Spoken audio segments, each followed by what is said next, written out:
요한복음 8장 1절에서 11절을 중심으로 자유를 선물하는 진리라는 제목으로 말씀 전하겠습니다. 예수님께서 성전에서 가르치신다는 소식에 아침부터 많은 백성들이 이 자리에 왔습니다. 이때 서기관들과 바리새인들이 간음 현장을 덮쳐서 붙잡은 어떤 여자를 끌고 와요. 그리고 예수님에게 말합니다. 요한복음 8장 4절 5절입니다. 예수께 말하되 선생이여 이 여자가 간음하다가 현장에서 잡혔나이다. 모세는 율법에 이러한 여자를 돌로 치라 명하였거니와 선생은 어떻게 말하겠나이까? 수요 모임 때 저희가 십계명으로 말씀을 나누고 있는데 간음죄는 십계명의 7번째 계명에서 금지하는 중대한 범죄입니다. 그런데 성경이 이 말하는 간음죄는 지금 우리가 생각하고 적용하는 것과는 달라요. 기준이 다릅니다. 몇 년 전에 홍모라는 유명한 그 영화 감독과 김모라는 톱스타 여배우의 스캔들이 있었어요. 특히 이 홍모 감독은 아내가 있는 유부남이라서 더 문제가 됐는데 구약 율법을 기준으로 이 두 사람은 간음죄를 범한 걸까요? 간음죄에 대한 구약의 규정입니다. 레위기 20장 10절입니다. 누구든지 남의 아내와 간음하는 자, 곧 그의 이웃의 아내와 간음하는 자는 그 간부와 음부를 반드시 죽일지니라. 신명기 22장 22절입니다. 어떤 남자가 유부녀와 동침하는 것이 드러나거든 그 동침한 남자와 그 여자를 둘 다 죽여 이스라엘 중에 악을 제할지니라. 십계명의 7번째 계명은 간음하지 말라는 원칙을 제시하고 레위기와 신명기는 그 간음죄의 기준과 처벌을 말합니다. 그런데 레위기와 이 신명기의 구절들을 보세요. 간음과 연결되는 말, 간음의 대상이 남의 아내 유부녀입니다.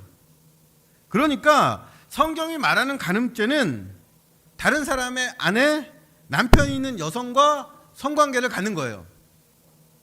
간음의 기준이 남편이 있는 여성, 유부녀인 겁니다. 부부가 아닌 유부남, 유부녀가 동침을 했어요. 이건 간음이죠. 총각과 유부녀가 동침했습니다. 이것도 간음입니다.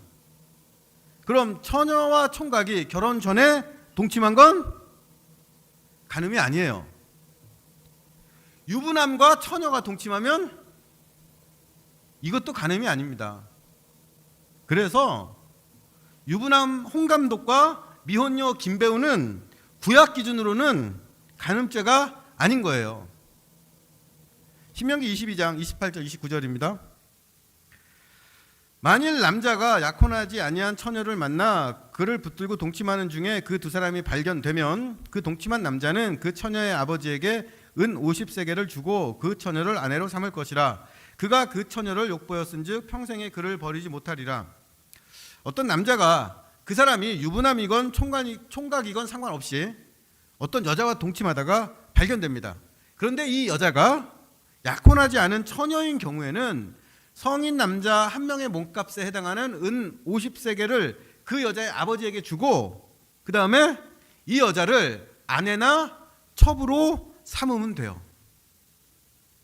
약혼한 처녀는 이미 유부녀로 보기 때문에 동침하면 간음인데 약혼 안 한 처녀는 지참금을 주고 결혼하면 그걸로 처벌을 받지 않습니다.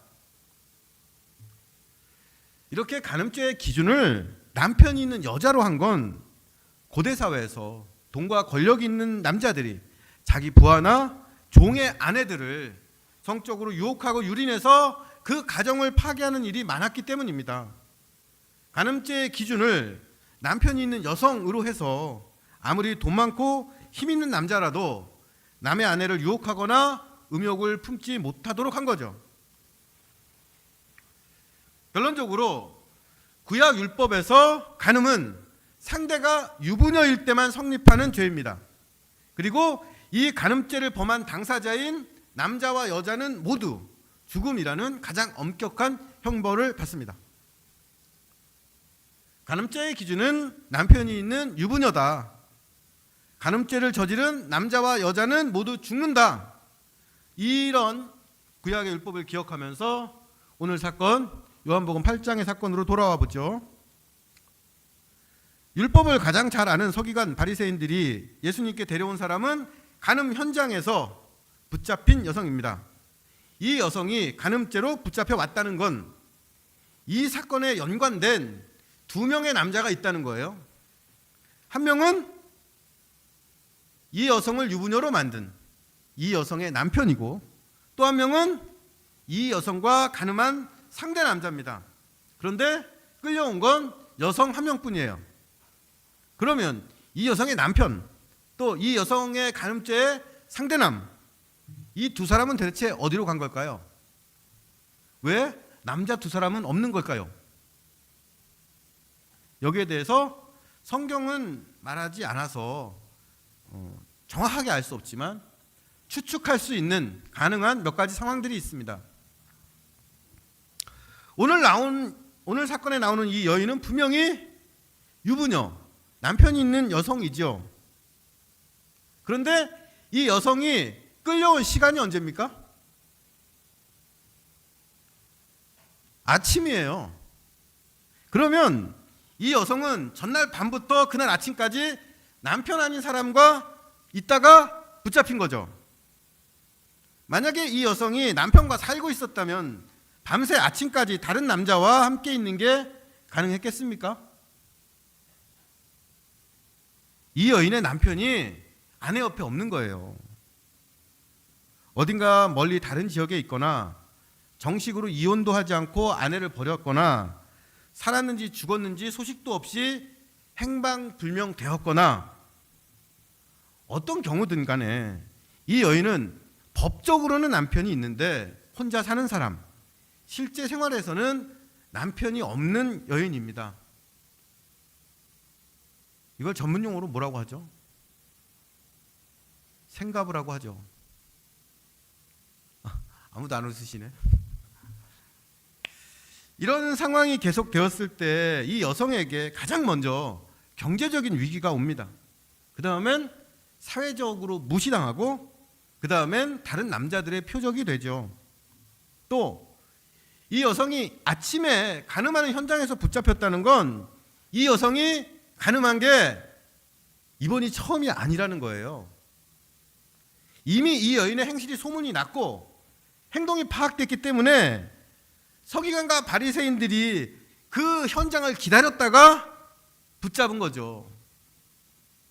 그런데 이 여인과 간음을 저지른 그 상대 남자는 없습니다.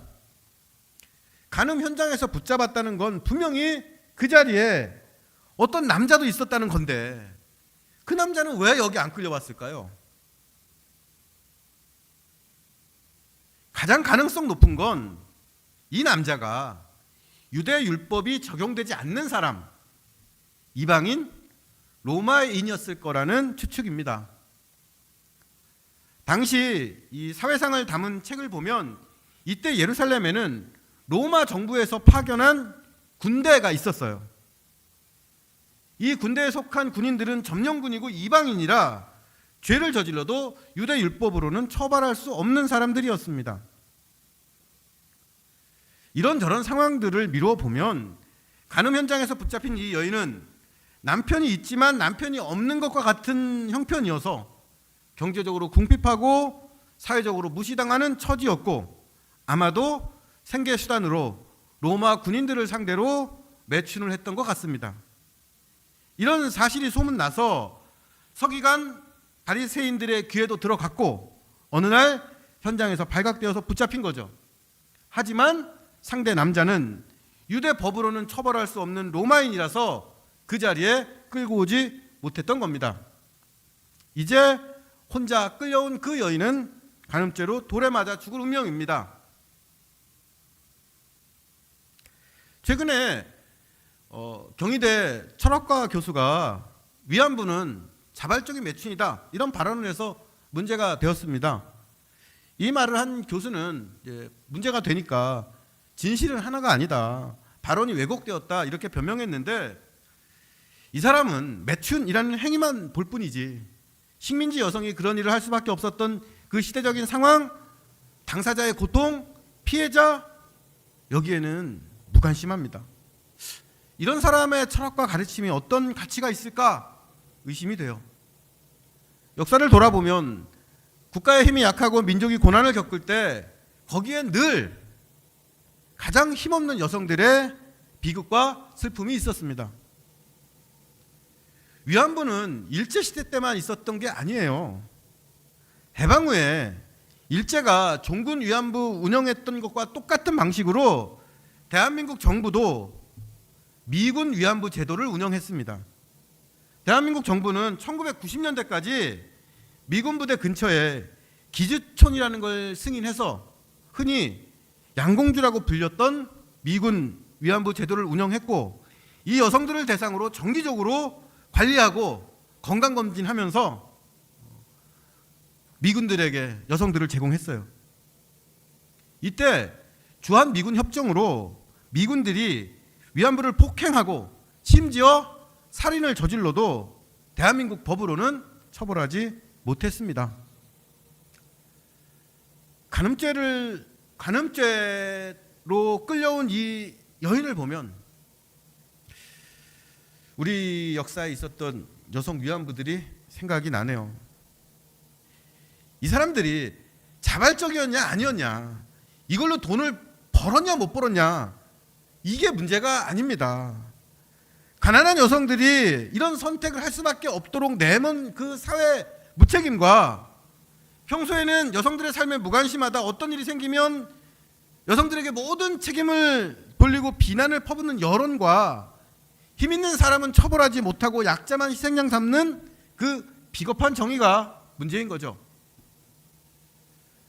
오늘 본문이 전하는 사건에 등장하는 이 여성에게 어떤 사연이 있었는지 모르지만 그녀 옆에는 남편도 없고 함께 벌을 받아야 하는 남자도 없습니다. 이 여인에게는 그녀를 많은 사람 앞으로 끌고 와서 의기양양하게 죽을 죄를 저질렀다 고발하는 서기관 바리새인들과 이 여인에게 어떤 처벌이 내릴지 기다리는 군중만 있을 뿐입니다. 서기관 바리새인들이 이 여인을 예수님에게 끌고 온 건 예수님을 고발할 증거를 찾기 위해서입니다. 분명히 레위기 신명기에 간음하면 죽이라는 율법이 있어요. 그런데 예수님은 사랑과 용서를 가르치셨고 바리새인 서기관들도 이 가르침을 들어서 잘 알고 있습니다. 이들은 예수님께서 그분의 가르침대로 사랑과 용서를 말하면 이 예수가 모세의 가르침을 부정한다, 율법을 지키지 않는다, 이렇게 고발하려고 합니다. 만약에 율법대로 이 여인을 죽이라고 하면 그때는 율법만이 최고의 기준이고 예수님의 가르침은 상대적인 거짓말로 판명이 되니까 이건 이것대로 바리새인 서기관들에게 좋았습니다. 서기관 바리새인의 질문에 예수님이 침묵하시다가 드디어 뭔가를 하시죠. 요한복음 8장 6절에서 8절입니다. 함께 보시죠. 예수께서 몸을 굽히사 손가락으로 땅에 쓰시니 그들이 묻기를 맞이 아니하는지라. 이에 일어나 이르시되 너희 중에 죄 없는 자가 먼저 돌로 치라 하시고 다시 몸을 굽혀 손가락으로 땅에 쓰시니.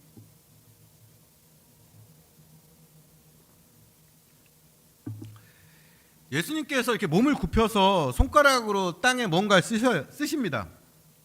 뭘 쓰셨는지는 기록되지 않아서 모르지만 성경학자들은 아마도 십계명을 쓰지 않으셨을까 이렇게 추측합니다. 몸을 굽혀서 그 자리에 있던 사람들에게 전할 어떤 메시지를 쓰고 있는데 이 바리새인 서기관들은 예수님에게 빨리 대답하라고 계속 재촉을 해요. 그러자 일어나셔서 너희 중에 죄 없는 사람이 먼저 돌로 쳐라 말씀하시면서 다시 몸을 굽혀서 손가락으로 마저 쓰십니다. 여기서 잠깐 그림을 두 장 보죠. 오늘 본문이 전하는 이 사건이 워낙 유명해서 많은 화가들이 이 사건을 소재로 그림을 그렸습니다. 잘 보이시는지 모르겠는데 이 첫 번째 그림은 렘브란트가 그린 유화예요. 한번 기억을 해두십시오. 두 번째 그림은 브루얼이라는 화가의 판화입니다. 첫 번째와 두 번째 그림의 차이가 뭔지 아시겠습니까? 예수님과 여인의 자세예요. 한번 비교해서 보겠습니다. 첫 번째 그림에서는 예수님이 서 있고 여인은 앉아서 울고 있습니다.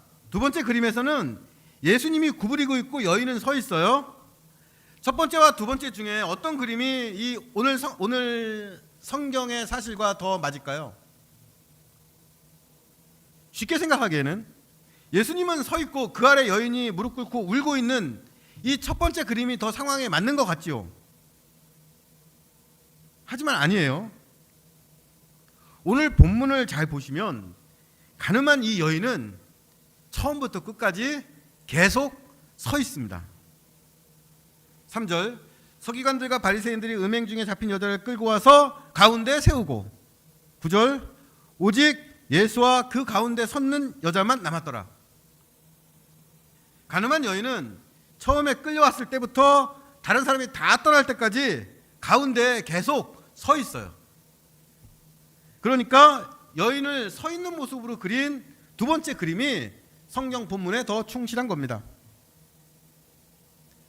간음 현장에서 붙잡혀서 많은 사람 앞으로 끌려 나왔는데 이 여인은 주저앉거나 엎드려 빌지 않고 계속 서 있어요. 처음부터 끝까지 그 자리에 서 있는 이 여인에게서 어떤 느낌이 드십니까? 여러분이 그 자리에 있었다면 무슨 생각하고 무슨 말 하셨을 것 같아요? 저 여자 참 뻔뻔하네. 끝까지 고개 빳빳이 들고 서 있네. 독하다. 이러지 않았을까요? 제 생각에도 이 여인은 보통 사람은 아닌 것 같아요. 그 시대 여성이 지을 수 있는 가장 수치스러운 죄를 짓다가 현장에서 붙잡혀서 옷도 제대로 못 추스려 입고 아침부터 끌려 나왔습니다. 많은 사람들의 구경거리가 되고 곧 돌에 맞아 죽게 됐어요. 보통 사람이면 정신을 잃거나 다리에 힘이 풀려서 주저앉았을 텐데 이 여인은 그 상황에서도 꼿꼿하게 서 있습니다. 두 다리에 힘을 주고 사람들 앞에 서 있는 이 여인의 모습에서 어떤 것이 상상되십니까? 어쩌면 이 여인은 이렇게 꼿꼿하게 서 있는 자세로 이런 말 하고 있었던 거 아닐까요? 나는 부끄럽지 않다.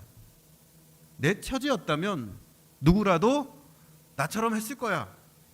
내가 이렇게 살지 않도록 너희들 도와준 적 있어? 너희도 다 공범이야. 나는 너희들 앞에서 약한 모습 보여주지 않을 거야. 꼿꼿하게 서 있는 이 여인의 모습에서 억울함과 분노, 자신을 고발하고 경멸하는 사람들에게 저항하고 항의하는 마음이 보이지 않으십니까? 그런데 이렇게 서 있는 여인에게 딱 한 사람이 그 밑으로 가요. 예수님이 무릎을 꿇습니다. 여인 앞에 엎드려서 뭔가 쓰시죠. 그 자리에서 이 여인이 내려다볼 수 있는 딱 한 사람이 바로 예수님이었습니다. 그리고 이 예수님이 일어나서 사람들에게 말하죠.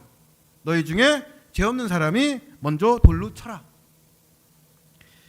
예수님이 땅에 쓰신 것이 십계명이었다면 사람들은 첫 번째 계명부터 10번째 계명까지 읽으면서 자기도 그 계명 중에 어떤 건 지키지 못했고 또 어떤 건 거듭해서 지키지 못했다는 사실을 기억했을 겁니다.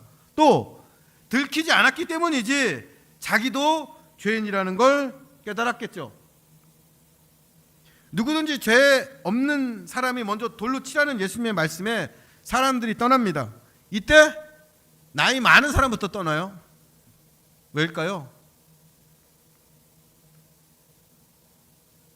살아가는 게 죄를 짓는 일이라서 나이 많을수록 더 많은 죄의 기억과 용서의 기억이 있기 때문입니다.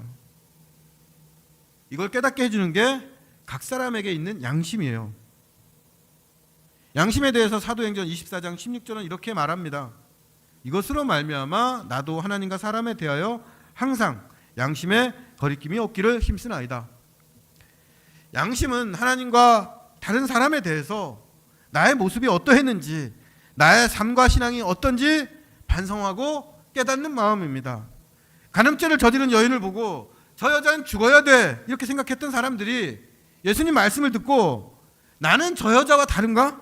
꺼리낌이 없나? 내가 돌 던질 자격이 있나? 반성하고 자기들 역시 죄를 짓고 숨기고 잊고 살았다는 걸 깨닫고 그 자리를 떠납니다. 이렇게 사람들은 떠나고 예수님과 여자만 그 자리에 남죠. 그리고 예수님께서 이 여인에게 말씀하십니다. 요한복음 8장 10절 11절입니다. 예수께서 일어나사 여자 외에 아무도 없는 것을 보시고 이르시되 여자여 너를 고발하던 그들이 어디 있느냐 너를 정죄하는 자가 없느냐 대답하되 주여 없나이다. 예수께서 이르시되 나도 너를 정죄하지 아니하노니 가서 다시는 죄를 범하지 말라 하시니라. 예수님께서 여인에게 나도 너를 정죄하지 않겠다 하시면서 여인을 죄 없는 사람으로 여기고 용서하십니다. 우리는 용서를 회개의 결과라고 생각하죠. 회개해야 용서받는 거죠. 그런데 이 사건을 보면 여자가 회개하기 전에 먼저 예수님의 용서가 있습니다. 용서가, 은혜가 먼저인 거죠.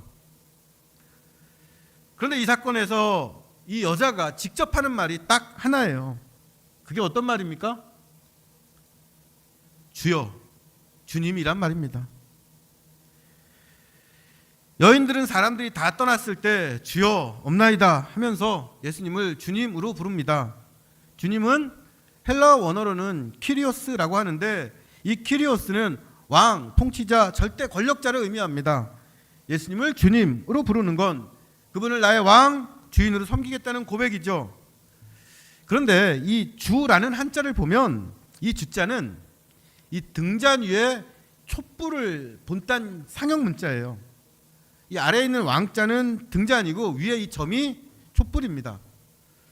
저는 성경이 증언하고 가르쳐주는 예수님과 우리의 관계가 이 원어 키리오스보다는 오히려 한자 주에 더 가깝다는 생각이 들어요. 어둠 속에 빛나는 촛불처럼 오직 예수님만이 내 삶의 희망이고 빛이라는 고백이 바로 주님이기 때문입니다. 습관적으로 그냥 말로 하는 주님 말고 내가 진심으로 예수님을 주님으로 고백했을 때가 언제입니까? 길과 희망을 잃고 어둠 속에서 홀로 있을 때, 사방이 깜깜할 때 나에게 길이 없고 방법이 없습니다. 어디로 가야 될지, 뭘 해야 될지 모르겠습니다. 나를 불쌍히 여겨주십시오, 주님. 이러면서 아무 말도 못하고 아프고 슬픈 마음으로 주여 주여 반복하던 그때, 그런 때 있지 않습니까? 그때가 주님을 내 삶의 왕이요 주인이요 빛으로 맞이하던 때였습니다. 이 여인은 주님이라는 말 한마디에 모든 회개와 감사와 다짐을 담아서 오직 주님만을 자기 삶에서 빛으로 따르겠다 고백한 겁니다. 예수님께서는 그분을 주님으로 부르는 그 여인에게 나도 너를 정죄하지 않겠다, 죄인이라고 하지 않겠다 하시면서 가라, 다시는 죄를 짓지 말아라 하십니다. 여기서의 죄는 모든 죄가 아니라 이번에 용서받은 그 죄, 간음죄를 말합니다. 간음한 여인은 어떤 사람이었을까요? 아마도 이 여인은 젊은 여성이었을 겁니다. 이 여인이 80세 노인이었다면 간음죄를 짓지 못했겠죠. 이 여인은 건강했을 겁니다. 이 여인에게 혈루병, 나병이 있었다면 어떤 남자도 이 여인을 유혹하지 않았겠죠. 이 여인이 장애인이었으면 간음죄를 짓지 못했을 겁니다. 이 여인에게는 간음죄를 저지를 만한 능력과 매력이 있는 겁니다. 인간에게는 각자의 조건이 있고 이 조건과 욕망과 상황이 만나서 구체적인 죄가 됩니다. 그리고 이 조건과 욕망이 바뀌지 않으면 비슷한 상황에서 계속 반복해서 죄를 짓는 게 인간의 실존이에요. 이걸 어떻게 합니까? 우리가 무슨 죄를 짓고 사는지 보면 알아요. 우리는 우리의 조건대로 죄를 짓고 그 조건이 바뀌지 않으면 늘 죄를 반복합니다. 이 여인이 다시 간음죄를 짓지 않겠다고 마음먹어도 이미 간음죄를 지었다고 소문난 이 여인은 평생 모욕적인 좋은 글씨를 달고 살아야 될 겁니다. 그런데 예수님은 이 여인에게 가라, 너의 집으로 이웃들에게 돌아가라 내가 죄를 지었던 그 삶으로 돌아가서 다시 살아라 말씀하십니다. 예수님께서는 이 여인이 새로운 삶을 살 수 있을 거라고 믿으시는 거예요. 이 사건에서 예수님은 계속 사람들을 믿으십니다. 너희 중에 죄 없는 사람이 먼저 돌로 치라 말씀하실 땐 사람들 마음에 양심이 있다는 걸 믿으세요. 그 완고한 서기관과 바리새인 마음에도 양심이 있어서 먼저 돌을 던지지 않을 거라고 믿으십니다. 여인에게 나도 정죄하지 않는다, 다시는 죄를 짓지 말라 하셨을 때 예수님은 이 여인이 새로운 삶을 시작할 수 있을 거라고, 이전과 같은 상황이 되어도 유혹이 와도 그 어려움과 수치 겪으면서도 다시 죄를 짓지 않을 거라고 믿으십니다. 예수님께서 이렇게 사람들을 믿으시는 건 인간을 진리를 알고 자유를 누릴 수 있는 존재로 창조하신 하나님을 온전히 아시기 때문입니다. 오늘 함께 살펴본 사건은 요한복음 8장에 기록되어 있어요. 요한복음 8장에서 가장 유명한 말씀이며 핵심은 요한복음 8장 32절 진리를 알지니 진리가 너희를 자유롭게 하리라입니다. 그래서 이 가늠한 여인과 관련된 이 사건도 진리와 자유라는 관점에서 그 의미를 해석하고 뜻을 깨달아야 합니다. 진리를 안다라고 했을 때 그 알다로 번역된 헬라어는 기노스코란 단어인데 이건 사변적으로나 지식적으로 아는 게 아니라 체험과 경험으로 안다는 거예요. 촛불을 단어나 그림이 아니라 어둠 속에서 빛나는 불로, 빛나는 밝음으로 보고 아는 게 기노스코입니다. 성경이 증언하는 진리는 일관적으로 예수 그리스도를 의미합니다. 하나님의 진리 예수 그리스도가 우리 삶에서 진리가 되어야 하는데 이 진리는 누군가를 억압하고 붙들고 두렵게 하지 않고 자유롭게 합니다. 서기관과 바리새인들은 율법을 진리라고 믿은 사람들이에요. 그래서 율법을 지키지 않은 사람들을 열심히 고발하고 처벌하는 것이 하나님의 진리를 지키는 일이라고 생각했습니다. 그 옆에 있던 사람들 역시 율법대로 돌을 던져 처벌하는 게 진리라고 생각했어요. 이 사람들에게는 율법대로 하는 게 진리였습니다. 그래서 율법을 지키려고 율법대로 하려고 사람도 죽일 수 있는 겁니다.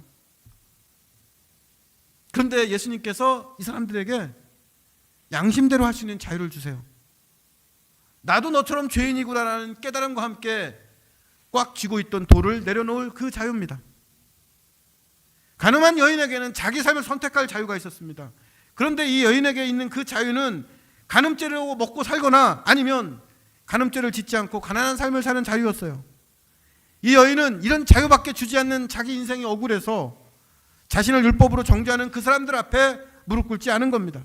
그런데 예수님께서 이 여인에게 자유를 주세요. 새로운 삶을 살 수 있는 자유, 다시 죄를 짓지 않을 자유입니다. 예수님께서는 이 사건에 모인 모든 사람에게 자유를 주셨습니다. 왜냐하면 예수님께서 진리이시기 때문입니다.